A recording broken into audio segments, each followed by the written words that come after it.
बहुत कम लोग होते हैं जो इस तरह के कोई उस पे कन्विक्शन पे या कोई अपने अपने मॉरल्स पे वट एवर। पाकिस्तानी सियासत में अब ये चीज़ें बड़ी अजीब सी लगती हैं कि जो अगर किसी से आके एग्री नहीं करते उनके बयाने से या उनके पॉइंट ऑफ व्यू से क्विट कर जाते हैं, साइड पे हो जाते हैं। अदरवाइज आप मतलब बहुत सारा दुनिया में हम ये भी देखें तर्जमान जो होते हैं फेयर एनफ के, जनाब ठीक है पार्टी पॉलिसी बदल गई है तो हम उसके साथ हम भी बदल जाते हैं।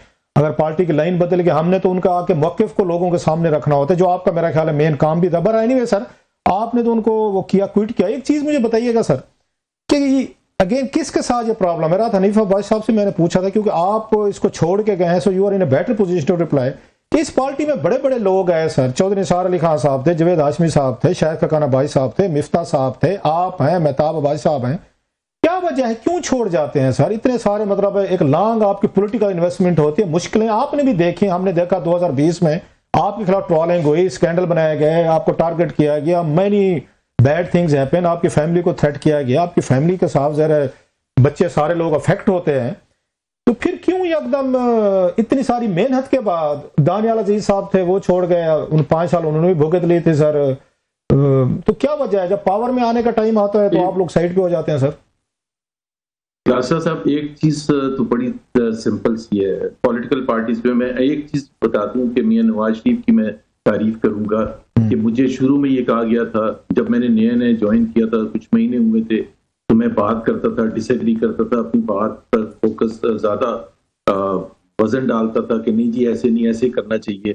तो मुझे कहा गया कि यार आप पॉलिटिक्स में ना लीडरशिप, ये कोई आईपीएम नहीं है, कॉर्पोरेट कंपनी नहीं है, यहाँ आपको लीडर्स की बात मानना पड़ती है। तो मैंने कहा कि मैं बिल्कुल इज्जत के साथ उनकी बात मानूंगा, लेकिन लॉजिक देना, आर्ग्यू करना, तो वो सुनते भी थे। लेकिन शहबाज शरीफ साहब में ऐसी कोई चीज नहीं थी। तो जब कंट्रोल उनके पास आया और उनको शदीद इख्तिलाफ था कि फौज के खिलाफ जो बयानियां है वो 2018 की बात नहीं है, 2014 के बाद जब मीडिया सेल बना था जिसको मरियम नवाज हेड कर रही थी और जिसका मैं हिस्सा था, और उसमें आपको पता है फौज के साथ एक तनाव था, और चाहे वो धरना था या उसके बाद के वाकयात थे, डॉन लीक्स था। तो मियां शहबाज शरीफ समझते थे कि ये जो मीडिया सेल में बैठे हुए हैं ये सारा फौज के साथ कन्फ्रंटेशन की रिस्पॉन्स। मैं ये कहने वाला था, सवाल करने वाला था, आपने खुद कह दिया कि जिम्मेदार समझा जाता था। जनरल उस वक्त के जो जनरल साहब थे रहील साहब, बहुत सारे लोग कहते थे, बल्कि चौधरी निसार अली खान साहब कहते थे जो मीडिया सेल मरियम साहब ने बनाया हुआ, जिसमें आप थे, मोहम्मद मालिक साहब थे, शायद तलाल चौधरी साहब थे और दानियाल अजीज साहब थे, अगर मैं सही नाम याद रख रहा हूँ। तो वो कहते हमारी जो फौज से लड़ाई कराने वाले जो मीडिया सेल है हेडेड बाई मरियम नवाज साहब, आप भी उसमें हिस्सा थे सर। तो लड़ाई तो आपने करवाई थी सर, जो बाद में उसमें बड़ा सिंपल था। मैंने उस वक्त भी उनको कहा था जब पीएमएलएन की हुकूमत थी और लाहौर में मैं अकेला शहबाज शरीफ के पास था, तो उन्होंने कहा यू आर रिस्पॉन्सिबल। अच्छा, हमने तो आपको इसलिए हुकूमत में लिया था कि आप फौज के साथ ताल्लुकात अच्छे रखें। तो मैंने कहा कि जी मैंने कोई ऐसा काम नहीं किया जो मियां नवाज शरीफ की मर्जी के बगैर। तो आपका जो कंसर्न है वो मियां नवाज शरीफ से आप बैठ के डिस्कस करें, आप हमें नीचे नहीं। आपको कमजोर आप लगे थे, ये बात मतलब कमजोर आप लगे थे इस पूरे इसमें जो पैनल मैंने बताया। मरियम नवाज साहब भतीजी को नहीं कहा उन्होंने शहबाज शरीफ साहब ने कि आपका कसूर है, क्योंकि she was the head of media cell, आप तो नहीं थे। बल्कि आपके बारे में मुझे ये पता चला था कि आप उनमें ख्याल चंद लोगों में से एक दो थे, ज्यादा चंद तो थे नहीं, जो मरियम नवाज साहबा को उनके मिजाज और मूड के अगेंस्ट जाके मशवरे देते थे और बड़े रैशनल बुनियादों पर देते। पहले भी बात मैं कह चुका हूँ किसी शो में। आप तो उनके मतलब खुशामद नहीं करते थे, मुझे किसी ने आपके पार्टिसिपेंट ने बताई थी सर। तो उन्होंने मरियम साहबा को नहीं कहा अपनी भतीजी को, आपको उन्होंने कहा कि आप जिम्मेदार हैं। मरियम को उन्होंने अगर कहा होगा तो मुझे नहीं पता कहा था या नहीं कहा था। देखें उसके बाद वो तनाव बढ़ता चला गया था, और ये मैं बिल्कुल आपको बिल्कुल रिलायबल एक बात बता रहा हूँ कि 2018 के बाद बिल्कुल बातचीत बंद हो गई। शहबाज शरीफ साहब कुछ अरसे जेल चले गए, मरियम भी जेल चली गई थी, फिर वो बाहर आ गई, फिर उन्होंने एक मज़ामती बयानिया लीड करना शुरू किया। हम उनके साथ थे, पंजाब के दौरों पर थे, और ये वहाँ बड़ा सख्त उनका होता था मरियम नवाज का। तो नॉट ओनली शहबाज शरीफ की तरफ से मैसेजिंग जो आती थी, सुलेमान शहबाज मैसेज करते थे कि जी मरियम बाजी को आप समझाएं। मतलब मुझे कहते, मैंने कहा यार आप मुझे क्यों कह रहे हैं, आप उनसे डायरेक्टली क्यों नहीं बात करते हैं? But she is taking the lead, and by the way वो जो भी कर रही है वो अपने वालिद साहब की मर्जी से कर रही है, वो कर ही नहीं सकती, कोई वो एक कदम नहीं उठा सकती, और मेरा ख्याल है आज वो एक भी कदम नहीं उठाती बगैर मियां नवाज। अच्छा, आपने बड़ी अहम बात तो बताई है कि जी आप हमें पकड़ रहे हैं। आपने बड़ी अहम बात बताई है। जिस तरह जब जनरल बाजवा से मुलाकात का हुआ था उस वक्त वो नाराज भी सही हुए थे कि भाई मैं प्रेसिडेंट हूँ पार्टी का, मुझे पता नहीं और आप जाके आर्मी चीफ से मुलाकातें कर रहे हैं। तो उस वक्त भी मैंने ये कहा था और मियां साहब को भी ये कहा था कि जी आपने मुझे बीच में ऐसा एक फुटबॉल बना दिया है कि और पूरी पार्टी की लीडरशिप मेरे अगेंस्ट, क्योंकि वो मुझे ये कहा गया कि जी आपने ये कहना है कि जी आप खुद से गए थे, मियां नवाज शरीफ और मरियम को नहीं पता था।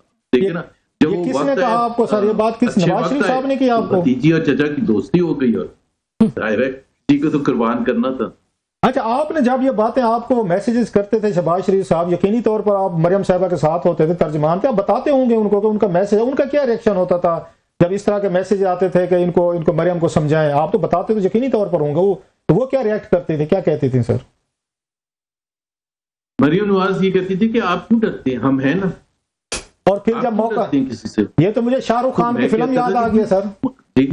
ये तो मुझे शाहरुख खान की फिल्म का टाइटल नजर आया, क्योंकि हाँ, मैं हूं ना, ये तो वही वाला काम हुआ है सर। जी मैं हूं ना, बिल्कुल ऐसे था। बहुत मैं मैसेजिंग तो देता था ना कि जी मुझे फोन आया, मुझे ये कह रहे, मैं जाहिर है मेरे लिए वो प्रेसिडेंट थे, मैं इज्जत भी करता था उनका, जो भी डिफरेंस ऑफ ओपिनियन था अपने भाई के साथ या भतीजी के साथ, वो एक अलग चीज थी। बट मुझे अच्छे लोग जैसे साद रफीक वगैरह कहते थे कि जी आप रेगुलर राब्ते में रहें शहबाज शरीफ के साथ, आप जब होते हैं आप हर वक्त जाती मरा बैठे होते हैं, आप वहां भी जाया करें।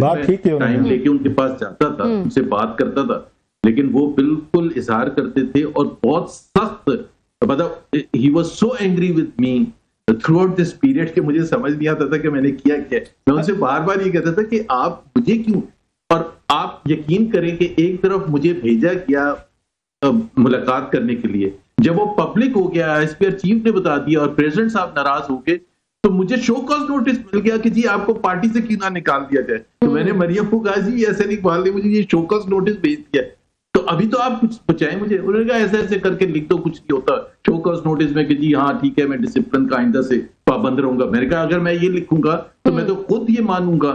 और बड़े बड़े जो लीडर्स थे, राना तनवीर वगैरह या दूसरे जो लोग थे, वो मेरे से पूछ रहे भाई आप हैं कौन, आपको कब से पॉलिटिक्स इतनी आगे गई, खुद आप एक एजेंडा लेके चलते हैं। एंड आई सेड कि मैं तो अपना एजेंडा कैसे लेके चल सकता हूँ मियां नवाज शरीफ की मर्जी के बगैर। अच्छा सर, ये बताएं कि मतलब आप पार्टी छोड़, दोनों भाई असद उमर साहब भी, आप भी, वो उधर पीटीआई में गए, आप इधर है, दोनों को अपने साफ पॉइंट ऑफ व्यू डिफरेंट भाइयों में होता है, इट्स नेचुरल।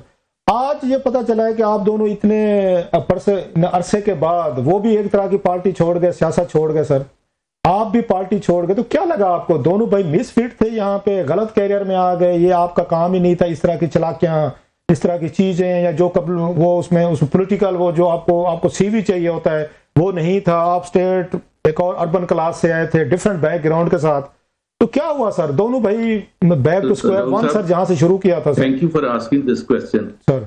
बात यह है कि ये अफसोसनाक बात है मेरी नजर में, और आप लोगों को ज्यादा सही समझ बूझ होगी कि अगर दो भाई, हम दोनों पढ़े लिखे थे, बड़ी बड़ी जॉब्स छोड़ के आए थे, हम कोई पैसे के लिए नहीं भाग रहे थे, कोई ऐसा नहीं था कि हमारे वालिद साहब ने कोई जमीनें छोड़ी थी या इंडस्ट्री छोड़ी थी या कुछ भी, एक पैसा भी नहीं छोड़ा था, हम अपनी मेहनत से पढ़ लिख के आगे गए थे। और नॉन पॉलिटिकल बैकग्राउंड के कुछ लोग हमेशा से सुनते थे कि जी उन लोगों को आना चाहिए, मारूसी सियासत नहीं होनी चाहिए। पीएमएलएन में आप उठा के देख लें, हर कोई किसी का बेटा है, ख्वाजा आसिफ को ले लें, हसन इकबाल को ले लें, खुर्रम दस्तगीर, मरियम औरंगजेब, कोई भी आप उठा के दे दें, वो 95% उनकी वो पॉलिटिक्स वो फॉलो कर रहे हैं जो उनके बाप या माँ या दादा कर रहे थे। अब यहाँ दो non Punjabis, non political background के पढ़े लिखे लोग आए थे, दोनों का हशर आप देख लें। असद उमर मेरे भाई है, मेरे शदीद इख्तिलाफात पॉलिटिक्स के हवाले से उनके साथ थे, लेकिन आप मुझे बताएं कि क्या ये बनता है कि असद उमर को तो गन पॉइंट पर फोर्स किया जाए कि आप पॉलिटिक्स नहीं कर सकते? अच्छा।